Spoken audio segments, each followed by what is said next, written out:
Ẹ káàbọ̀ padà. Nínú fídíò yìí màá máa ṣàlàyé geometric mean. Nínú fídíò tó kọjá mo ṣàlàyé ohun tí à ń pè ní geometric progression.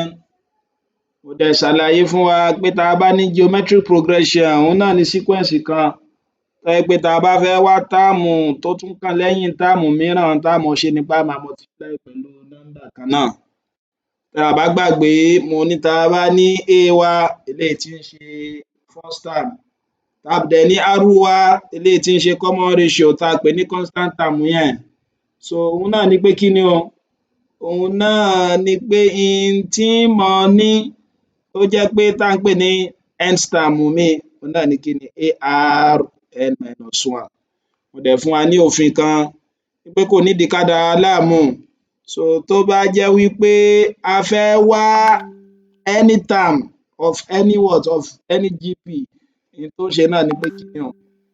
Ó wá nọ́mbà kan bí àpẹẹrẹ bá fẹ́ find the 100th term ó kọ AR rẹ náà ó máa wá yọ 1 kúrò nínú term yẹn òhun ni ó máa jẹ́ ohun tí ó wà lókè téńté. So fún 100th term yìí òhun ni yóò jẹ́ AR99. Tó bá fẹ́ find the 53rd term o ò need láti dára rẹ láàmú kọ́kọ́ kọ AR rẹ ó kàn yọ 1 kúrò nínú 53 yóò fún wa ní 52. Ǹjẹ́ tí eléyìí bá wá yé wa, so ní òní màá máa ṣàlàyé ohun tí à ń pè ní geometric mean. Màá máa ṣàlàyé ohun tí à ń pè ní geometric mean. Geometric mean ó ti ṣalábàápàdé rẹ̀ bóyá nínú ìgbà tó wà ní ilé-ẹ̀kọ́ alákọ̀ọ́bẹ̀rẹ̀ rẹ tí wọ́n sì ṣàlàyé ohun tí à ń pè ní measure of central tendency fún ẹ. So ó rí i pé òhun náà la fi máa ń find kí ni o? Average set of product. Ó ti yé wa báhun. So òhun náà ni pé tá a bá ní geometric mean òhun náà ni pé kí ni o? Ká pé n bá ní nọ́mbà bíi mẹ́rin, so geometric mean wọn yóò máa jẹ́ 4th root of product of this number 1 times 2 times 3 times 4. Ṣó ti yé wa báhun. So òhun náà ni pé kí ni? Nth root product of n numbers, that is nth root tó o bá multiply àwọn nọ́mbà tó wà nínú kí ni o? Tó wà ní àkójọpọ̀ nọ́mbà un papọ̀ òhun náà ni. So o ò rí geometric mean yìí idea rẹ̀ náà la fi ṣe kí ni? La fi ṣe iṣẹ́ tá a fẹ́ ṣe lónìí náà. Ká pé mo ní sequence kan ABC tó wá jẹ́ geometric sequence. Ó rí i pé tí wọ́n bá ní sequence kan jẹ́ geometric sequence, kí ni ó wá sọ́kàn rẹ̀? Ó rí i pé ohun tí ó wá sọ́kàn rẹ̀ ni pé tí n bá fẹ́ wá term tó wà lẹ́yìn term kan kí ni ń máa ṣe? Ń máa multiply tàbí kí n máa divide pẹ̀lú arrow. Á já sí pé common ratio mi tí n bá fẹ́ find ẹ̀ níbí báyìí kí ni ó máa jẹ́ o? B/A àbí? That is kí n fi second term gé first term wa gẹ́gẹ́ bí mo ṣe ṣàlàyé lákọ̀ọ́kọ́ tàbí kí n sọ pé kí ni o? Kí n fi third term kí n fi gé second term. Ó rí i pé nǹkan náà ni. Á já sí pé arrow mi ó lè fún mi ní kí ni o? Àjọṣepọ̀ tó wà láàrin expression méjèèjì tá à ń pè ní B/A is equal to C/B. Ó ti yé wa. Ó rí i pé tó bá cross multiply rẹ̀ kí ló máa ní o? Ó máa ní B square is equal to AC. Ṣó ti yé? So B rẹ̀ ó máa jẹ́ kí ni? Square root of AC. Ṣó ti yé? O ò rí B wa yìí òhun náà là ń pè ní kí ni? Geometric mean. So geometric mean yóò máa jẹ́ kí ni? Tó o bá ní term mẹ́ta tó tò tẹ̀léra wọn á já sí pé geometric mean wọn òhun ni nọ́mbà tó wà láàrin gbùngbùn. So nọ́mbà tó wà láàrin gbùngbùn yẹn tó bá fẹ́ wá ó dàbí kó sọ pé square root product nọ́mbà alákọ̀ọ́kọ́ àti nọ́mbà ẹlẹ́ẹ̀kẹta nínú nọ́mbà mẹ́tẹ̀ẹ̀ta tó tò tẹ̀léra wọn. Ṣó ti yé wa báyẹn? Nínú nọ́mbà mẹ́ta tó tò tẹ̀léra wọn. Á já sí pé geometric mean gẹ́gẹ́ bí mo ṣe ṣàlàyé. So geometric mean nọ́mbà méjì kan yóò máa jẹ́ pé square root product àwọn nọ́mbà méjèèjì yẹn. Gẹ́gẹ́ bí àpẹẹrẹ tí n bá sọ pé find the geometric mean of 9 and 25. Find the geometric mean of 9 and 25. Á já sí pé kò nídìí ká dára rẹ láàmú. Sọ pé a ní geometric mean pé nọ́mbà tó wà láàrin. So geometric mean nọ́mbà méjì kan yóò máa jẹ́ kí ni? Square root product of that two numbers, that is 9 times 25. Yóò máa fún mi ní square root of 9 sọ pé 3 ni times 5 yóò máa jẹ́ 15. Ó rí i pé kò le rárá. Ó rí i pé kò le rárá. Ẹ jẹ́ n fún wa ní àpẹẹrẹ mìíràn tí ó jẹ́ kó yé wa dáadáa. insert two geometric mean between 4 and 108. Insert two geometric means between 4 and 108. Ó rí i pé kò le rárá, òun ni pé láàrin 4 àti 108 kó fi two geometric means sí i. Pàápàá sọ pé A àti B ni. Ṣó ti yé wa báyẹn? Á já sí pé tí n bá fẹ́ wá àwọn n tí ó jẹ́ báyìí ni pé ó jẹ́ pé geometric mean ni a sì mọ òfin tó wà ńbẹ̀. Á já sí pé mo lè sọ pé R mi tí ń ṣe common ratio ó lè jẹ́ A/4 or B/4 or 108 divided by B. Tó ti yé nígbà ó jẹ́ pé common ratio ni. Láti ibí bàyìí tí n bá cross multiply ṣẹ mọ̀ pé mo lè sọ pé 4A, ṣó ti yé wa báyẹn? Ṣẹ mọ̀ pé mo lè sọ pé 4A is the same thing as 4B. Ṣó yé wa bó ti jẹ́ báyẹn? N tí mo ṣe leléyìí, ṣẹ mọ̀ pé tá a bá fẹ́ find the common ratio wa yóò jẹ́ A/4 B/A leléyìí o, má bínú, B/A.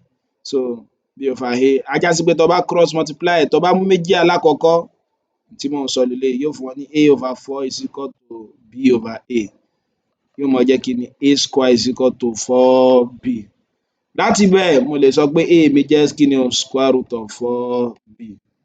Ǹjẹ́ tí eléyìí bá yé wa, o tún lè kó méjèèjì yìí náà papọ̀ bó jẹ́ pé nǹkan kan náà la ní yóò máa fún wa. Òun náà ó jẹ́ B/A ká pé mo pe eléyìí ní equation 1 is equal to what? 108/B.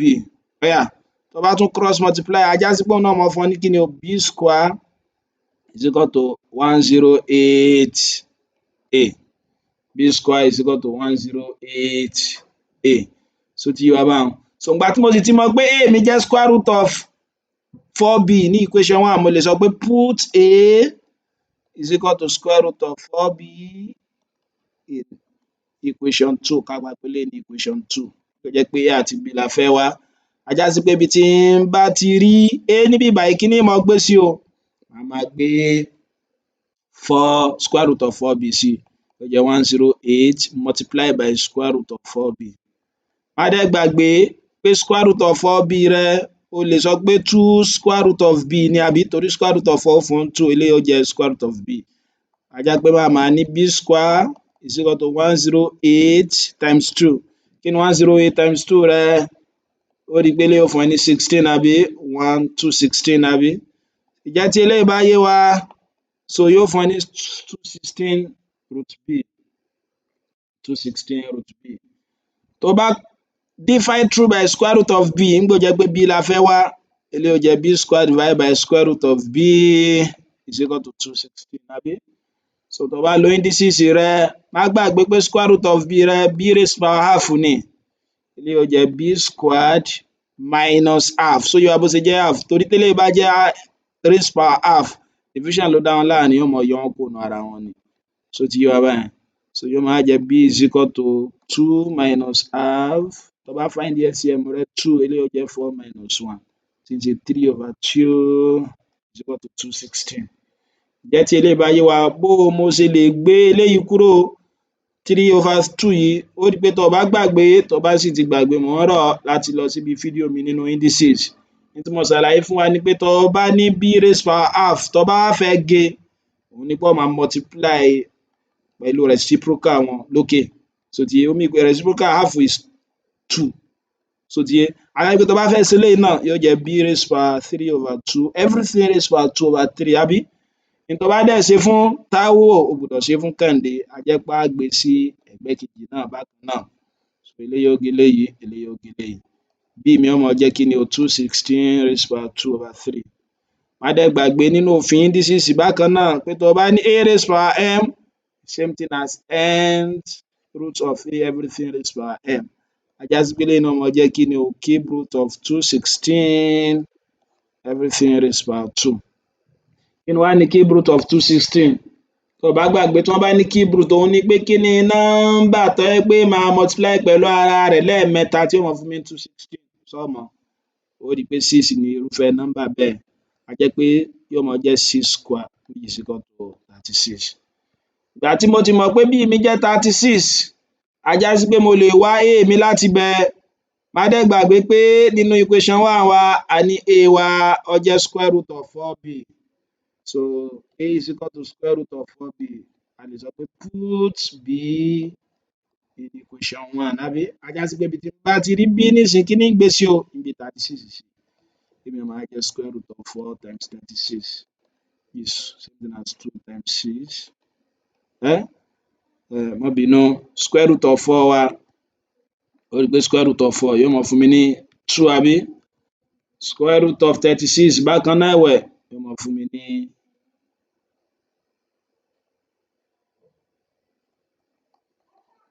2 times 6 which is equal to 12. So 2 times 6 is equal to 12. A jẹ́ pé a mi ó máa jẹ́ kí ni? A mi ó máa jẹ́ 12, b ó máa jẹ́ 36. So a mi máa jẹ́ 12, b ó máa jẹ́ 36. Tó bá gbé sí nínú sequence tó fún wa, a ní 4, a mi ti jẹ́ 12 báyìí, b mi jẹ́ 36 àbí? Táàmù z sì jẹ́ 108. Ó rí pé o ti get sequence yẹn. Ó rí pé tó bá wò dáadáa, geometric sequence leléyìí torí r mi 12/4 be same thing as 36/12, 3 ni àbí? Tó bá fẹ́ mọ̀ pé ṣéléyìí sọ mọ̀ pé 12 yìí geometric a ní geometric mean 4 àti 36 ni ó máa jẹ́. Á jẹ́ á wò ó pé bóyá 12 ó máa fún mi ní square root of 36 times 4 yóò fún wa torí eléyìí ó máa jẹ́ kí ni o? 36 square root of 36 6 square root of 4 is what? Is 2 yóò máa fún mi 12. Eléyìí náà tó o bá gbàgbé bákan náà ẹ̀wẹ̀ so yóò máa jẹ́ kí ni? 36 is equal to sọ mọ̀ pé geometric mean tòun náà jẹ́ square root of 108 times 12 àbí?